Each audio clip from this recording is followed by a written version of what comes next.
guys, it is Jerica. Welcome back to my channel. I literally almost forgot about my intro because it's been so long since I have filmed a video. And I apologize, you guys. I apologize. Like, it has been a struggle, okay? But it's literally been, June 6th, I think, will be 3 months that I haven't put out a video. But it's for a great reason. So I'm trying not to like beat myself up about it because y'all know how I can be.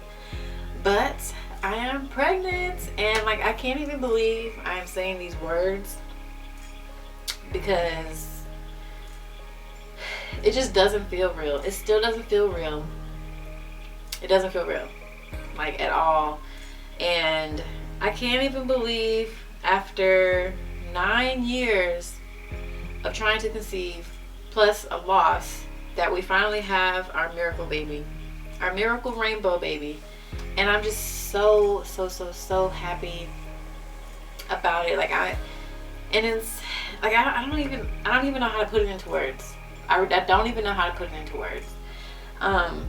So when you guys are watching this video, I'm currently about to be 15 weeks pregnant. I haven't filmed a video in so long. Like, it literally feels so weird to be on camera. Like I feel so like kind of out of place because it's been so long. I haven't taken a break. I've never taken a break from YouTube, and if I have, it's been like a week, maybe a week and a half, 2 weeks. But I've never took months off of YouTube. But this was a situation where it was like I didn't have a choice.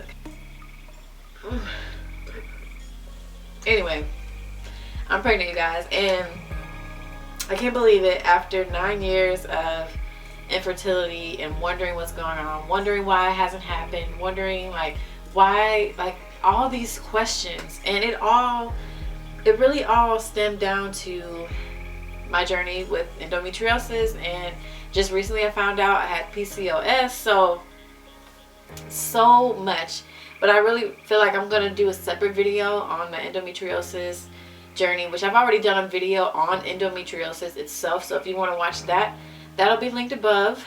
But I'm going to do a separate video talking about like my infertility journey because I don't want to put that all in this video. So make sure you're subscribed so you can keep up with our journey, with my journey, our journey with this pregnancy.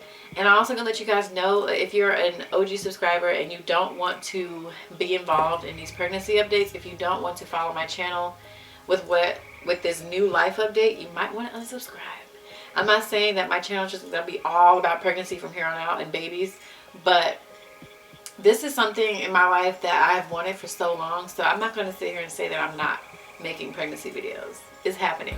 So it's like, if you don't want to see it, then you might want to unsubscribe. But if you do want to see it, which I hope you do, I really hope that you would subscribe if you're new, and if you're already subscribed, I hope that you would continue to be subscribed, because I'm excited about this journey. But I'm just really trying to figure out like where is it going from here, because I'm like, dude, all my fashion looks and stuff, like what am I gonna do with a belly? Like how am I gonna do my fashion looks? All my pants are high-waist jeans. I need to get some low-waist pants. I don't even have any. So I'm just literally trying to figure out like how I'm gonna do this, because I don't want to be somebody that's only wearing dresses and skirts. But I've literally been living in leggings since March. So yeah, anyways, so what I'm going to do is show you guys a video of my reaction when I first found out I was pregnant. I was in a Walmart bathroom and I just couldn't believe it. Like, I literally couldn't believe it. And yeah, so I'm going to go ahead and show you guys that video. And yeah, so it's kind of embarrassing because like I literally look like trash, but I literally just went to Walmart and just bought the test and just went straight to the bathroom because I couldn't wait to get home to take it. I'm like, I have to take it now. Like, I'm taking it right now. And the video kind of cut off because I literally ran out of that bathroom and went and bought a little sweater to try and tell my husband. So anyway, here's the video.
you guys, that was my initial reaction.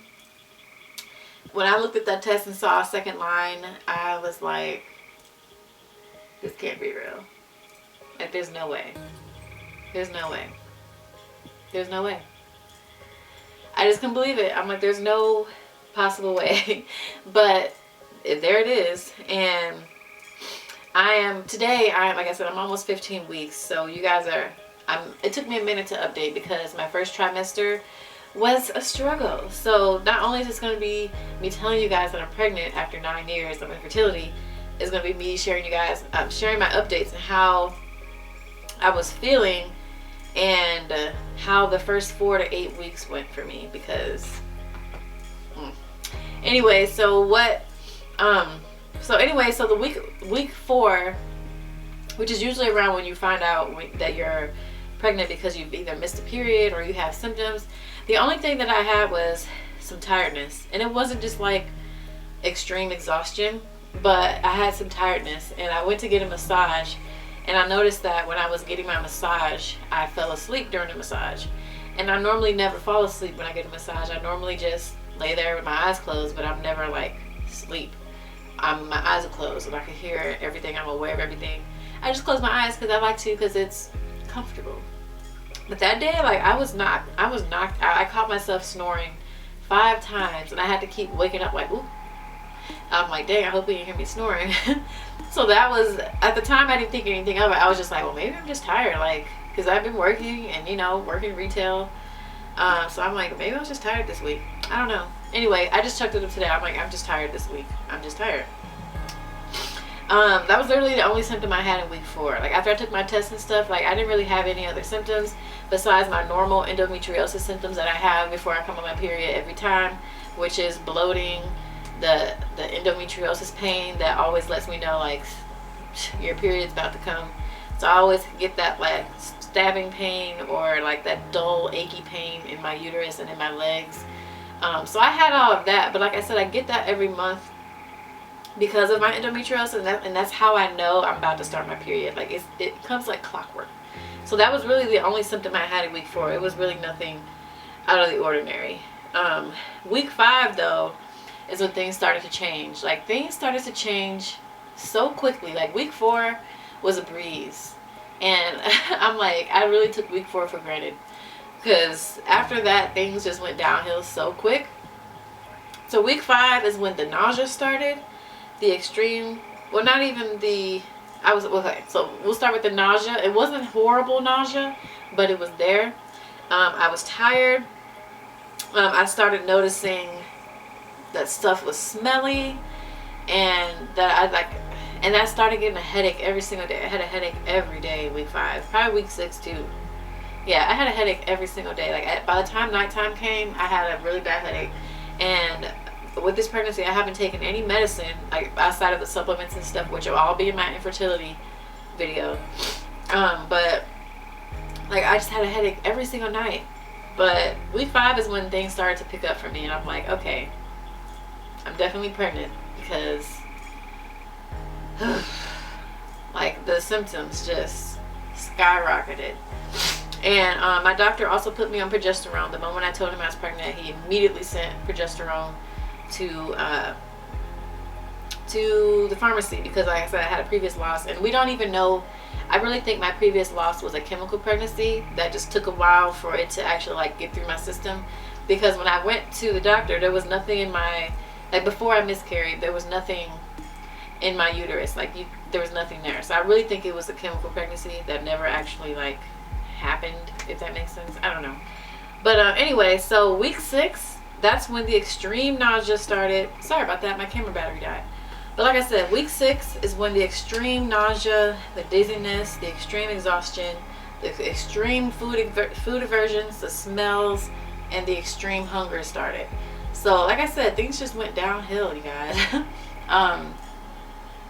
The nausea and the food aversions was probably the worst part of it all, because I'm a person who likes to eat. I love food. Y'all know I love cereal. Anybody that is close to me knows that I love cereal. Hold on, you guys. I need a ginger ale break.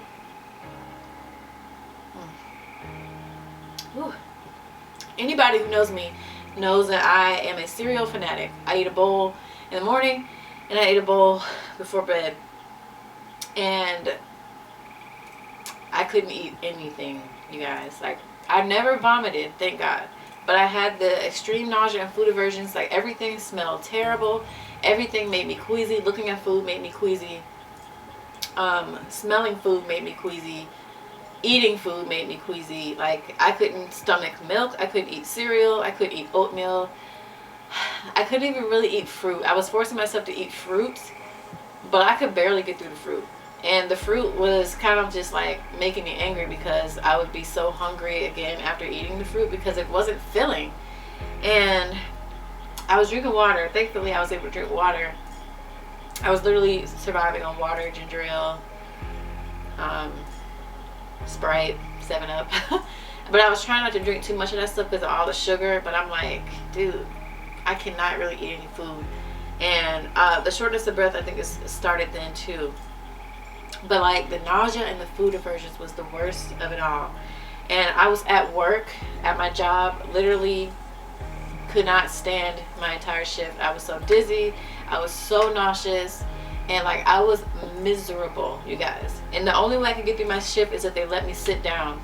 But even sitting down, I was just so miserable. Like, these customers come in complaining. These customers come in with their returns. I'm just like, dude, like, I don't care about anything you got going on in your life. Like, I'm so miserable here at work. Like, it got to the point where my husband was like, you just need to just quit your job. I think I quit during week 8. When I was 8 weeks pregnant, I quit. But like, I really tried my best to stick it out. So I stuck it out week 6. Week 7, we had a trip planned to Vegas. And I was so excited about this trip. Like, this trip was already planned and paid for. And then I found out that I was pregnant a few weeks before. And I'm like, oh no. So like, that kind of messed up everything. I was pretty much, that started week 7. Like, we literally left the morning I turned 7 weeks. And it was the same symptoms. Like, the exact same symptoms. Just extreme nausea, extreme hunger, extreme food aversions, like smells, pictures of food. Like, everything just made me feel miserable. On top, I also think that's when like the extreme exhaustion kicked in, was in week 7 while I was traveling. I'm like, it picked the perfect time for this exhaustion to just kick in. And like, when I say it kicked in, I had no energy whatsoever. I was literally, I'm a fast walker naturally. Like, my husband can never keep up with me, but my husband was leaving me. Like, I'm like, you gotta hold my hand. Like, I don't have the energy to walk fast at all. Like, I have no energy. I can't even lift my bags.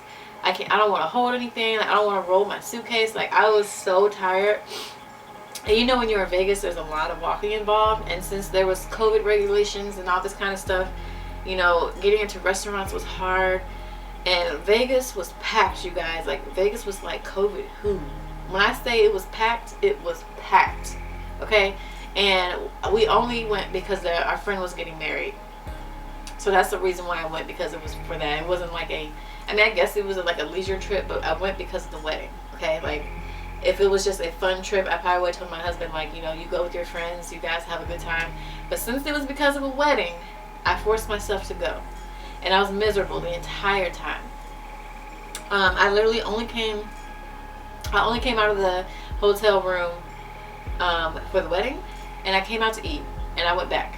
Okay? Because I was so miserable. And when we went to the restaurants, like, smelling the food, I was just like, ugh, seeing people with plates of food on their table, I'm like, I can't do this. And I had to force myself to eat. Like, I would eat like I remember I ordered this pasta at Outback Steakhouse, and I literally ate like 3 forkfuls, and I'm like, I can't eat anymore. Yeah, like, it was horrible. No energy. It was hot. I was uncomfortable. People was everywhere. All this cigarette smoke and weed smoke. I'm like I was so over Vegas. I feel like I have PTSD from going to Vegas because of how miserable I was feeling from being pregnant. Like, I literally feel like I don't ever need to go back to Vegas ever because of how miserable I felt while I was there. I feel like I got PTSD when I think back on Vegas. I feel like I have PTSD. That's just how miserable I was when I was there. And the airplane ride, having to wear a mask. I was on that plane hyperventilating. I couldn't breathe. I was like in tears. I'm like, because you know, you'd be out of breath anyway when you're pregnant, but like I was really out of breath with the mask on. Pregnancy just really made wearing a mask so much harder. And when you're in the sky, in the pressure sensorized cabin or whatever, I could not breathe. And when I say on the trip home, like I was literally hunched over in my seat the whole time, like, and I was so scared to take my mask off because I'm like, dang, like we supposed to be 6 feet apart. Like they got us 6 feet apart in the airport, but then when you get on the plane, you're packed in there like sardines. And I'm like, what sense does this make? Anyway, so I took my mask off for like a second, put it back on, took it off, put it back on, because like I just could not breathe. And I'm like, you know, at this point, like I feel like I'm about to pass out. I have to take my mask off.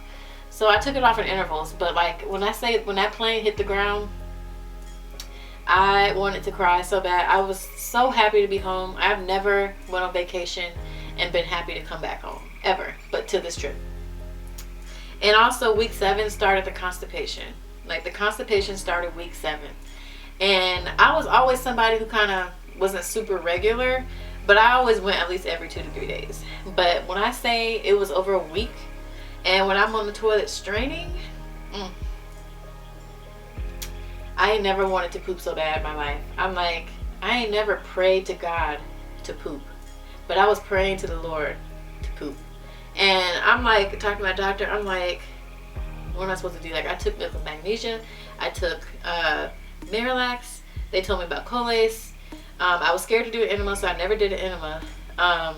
That's what I was doing, and I was taking not Miralax, I was taking Metamucil.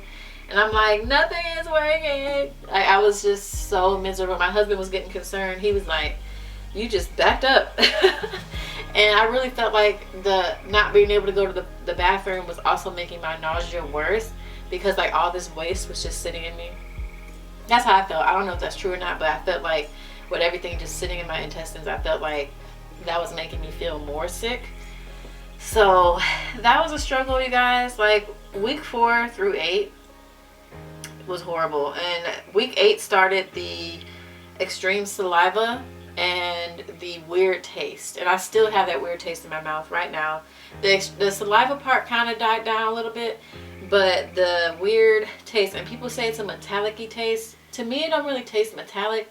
It's just kind of like this like medicine-y bland taste. Like I kind of taste it after I eat and drink, especially after I drink things. That's when I notice it the most. But it's a terrible taste. And that taste was also making the nausea worse. Week 4 through 8 was hell for me, you guys. Like I said, I'm about to be 15 weeks. I went to the doctor 2 weeks ago when I was 13 weeks. And I realized that I lost 21 pounds in 2 months. And I don't know if you guys noticed when I got on here, but like my face and shoulder, like everything is just skinny. Like I'm skinny. And I've always been like 165, 168.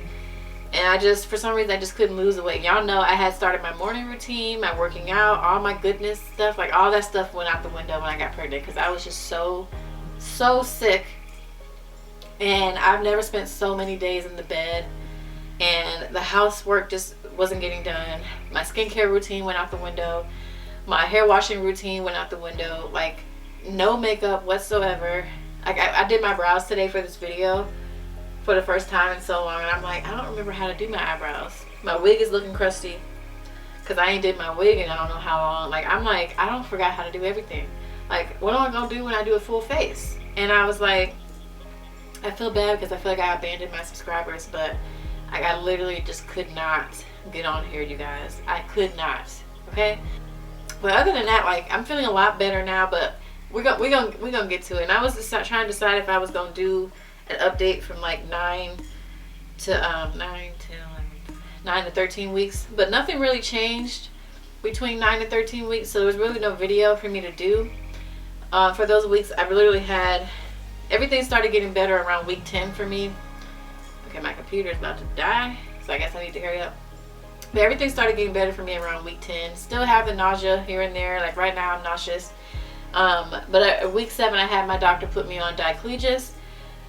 Is this what it called? Diclegis? Yeah, Diclegis, because I was so miserable ginger ale, lemon, these mommy morning ease pops, like Prego pops, sparkling mama, all that stuff. None of that stuff works. None of that stuff worked for me. Nothing works. Sprite didn't work. Nothing works. But when they put me on Diclegis, it made all the difference in the world. I'm still taking it every night. As we speak, I take 2 every night. So that's pretty much it for, like, you know, I guess kind of catching up to where I am now. Like I said, I'm about to be 15 weeks. I really don't have any other pregnancy updates from like week 9 to 13 or week 9 to 14. Nothing really changed besides my appetite's increased. I also invested in a pregnancy pillow, but all my pregnancy essentials and things like that, I'll be updating, doing videos on, and blog posts and things like that. I'm really ready to get back to a routine of filming. Like, I missed the Fenty Beauty scented moisturizer launch. I'm like, oh, but like, I just couldn't at the time. I still might do it if I can find it at my local Sephora. I haven't been able to find it. So yeah, but anyway, so you guys, I'm so excited. This is my ultrasound from 6 weeks. I'm having my baby at a birthing center, which is inside of a hospital. I want to go natural with this birth. I truly believe that the Lord will give me strength to get through it. Having endometriosis and being pregnant has definitely been different because I've been having endometriosis pains. They're not as bad as they used to be, as they were like in the first trimester. I feel like they're getting better, but it's definitely different, I guess. I've never been like pregnant without endo, so I can't say, but it's definitely different. But I'll be doing more updates on that kind of stuff. I just wanted to get on here and let y'all know where I've been and to give you guys the great news and the updates and all that good kind of stuff. So if you guys like this video, I hope you guys thumbs up and subscribe. And don't forget to follow me on my Instagram at Jerica.Sincere. The fashion post and makeup post will be coming back again soon, you guys. I promise you. I'm just getting my life together and adjusting to motherhood. Even though we're just in like the pregnancy stage, you know, it's still motherhood because it's taking a lot out of me to do simple things. Because I'm a type of person, I do everything. Like I like to do things myself. I don't hate depending on people. But lately I just haven't been just take it easy. And that's a problem for me because I like to do things and get things done. So anyways, I hope you guys enjoyed this video. And like I said, if you're somebody who's just not watching this video, please subscribe so you can keep in contact and keep up to date with me. I will be doing updates on endometriosis and PCOS and infertility, all that kind of stuff. I've had so many inboxes and messages on my Facebook and Instagram about it, so I definitely will be doing a video. But that is it for this video, so thank you guys so much for watching and have a good day.